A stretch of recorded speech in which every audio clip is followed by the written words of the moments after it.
Hello everyone watching. It's 3:30 in the afternoon and it's quite a hot day, but there's something that's making today very special, and that is this, the Suzuki Vstrom 250. Now my first impressions, I truly have to say the camera just cannot justify what the eyes can see. On camera this bike looked a little bit small. I wasn't really sure how the proportions were going to be when I initially saw this motorcycle on the internet. But woof, in flesh, this is a very handsome machine. And right next to it is the evergreen Royal Enfield Himalayan. Now I have purposely bought the Himalayan along with the test ride for this, because both of these motorcycles compete in the same price segment. Both of these engines make roughly the same power. It's in the 20s, even the torque. And according to me, these are rival motorcycles.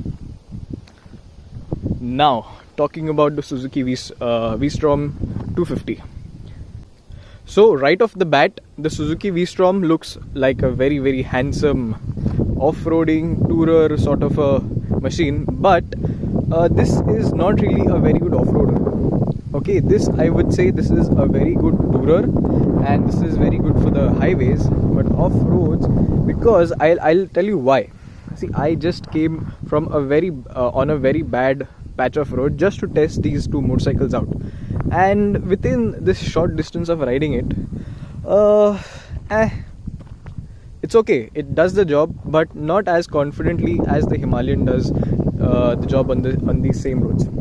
I also rode this bike on the highway while coming from the showroom, and on the highway, I am frankly saying this, but the Himalayan was struggling to keep up with this motorcycle, because outright acceleration on this bike, it's better than this. Now this, being a 250cc engine, makes roughly the same power and torque as this. I don't know the exact figures of either of them, but I know it's in the 20s.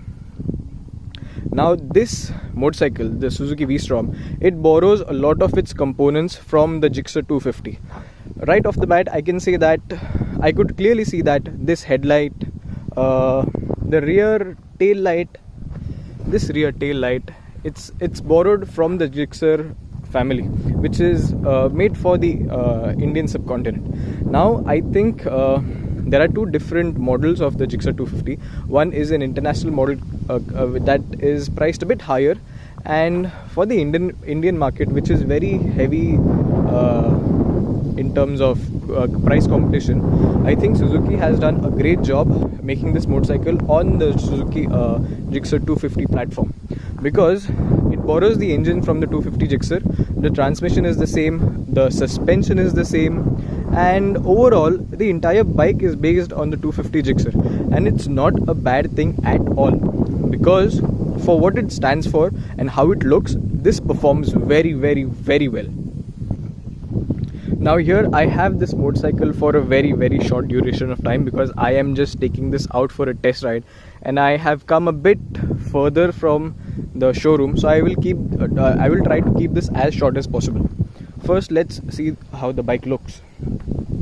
This instrument cluster, it's quite an handsome instrument cluster, and surprisingly, this windshield, it works really well compared to the windshield on the Himalayan, because on the Himalayan I can feel wind blast on the highways. On this, it was the very negligible wind blast. The LED headlight, I think, will illuminate the road very well, because it borrows it from the Gixxer, and this is a very good headlight. These knuckle guards, I think, come as standard. Yes, and this seat. Oh, this seat. This is a very comfortable position to be in. See, I recently went on a long distance motorcycling trip on my Continental GT, and we also took the Himalayan with us, and I rode the Himalayan halfway. Okay, and the stock seat on the Himalayan, it's a bit not suited for long distance riding, because to be honest, my ass started to hurt on this bike. But See, I have ridden this just for a couple of kilometers, 10 at the most. But this this seat here, it's wide, it's firm enough, and it holds you in a very good, comfortable position to ride for, I think, for a long period of time. Now, in terms of the engine performance and outright acceleration, this 250cc motor performs good. Okay, this is quite good. I wasn't expecting the acceleration that this is producing, because 250cc Suzukis in India, they do not have the best performance if you compare it to the KTMs or the Husqvarna. Okay, they're the same engines, but compared to the KTM, this is not the best in terms of outright acceleration, but this is not bad at all. This, I would say, it has a very relaxed engine. It has a very calm, very composed engine. And for what this bike is, this is not a naked bike. This is not a super bike. This is not a sports bike. For a tourer that is meant to be on the highway for most of its time, and in the cities, this is quite good. This works well. Now, if this were up to me to buy, if it was up to me to put my money in any of these bikes, see, I am a die-hard fan of Royal Enfield, and this is my most favorite motorcycle brand. But in this segment, at the moment, I would put my money on this. I would spend 2.5 something lakhs and get this instead of the Himalayan, because the Himalayan, it's starting to show its age, and this is something very fresh in the market. This is something very new, and it also carries the very what's the word here, Vstrom tag, and it justifies the tag. I wouldn't say it does a bad job at all. Now, okay, it's almost 7 minutes up, almost 18 minutes up. I will bit noise. Now what I'll try to do is, I'll put on my helmet. I have my helmet camera, action cam mounted, and I will try to take it off-road, and I will try to take it on the highway and see how it performs. Same Rastan पर दिया मैं. Okay, now I'll try to show you how the exhaust sounds. I am desperately hoping that the audio is good this time, because last time when I tried to record on the RX, it was bloody pathetic.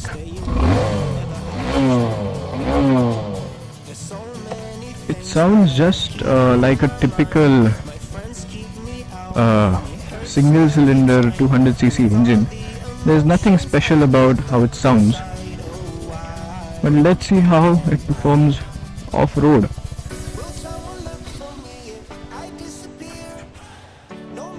Okay, so we are right now heading back to the showroom.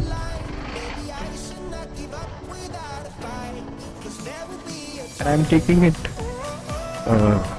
quite easy. I'm not putting any strain on the motorcycle, but this is, after all, just a test ride bike. I don't want anything bad to happen to it.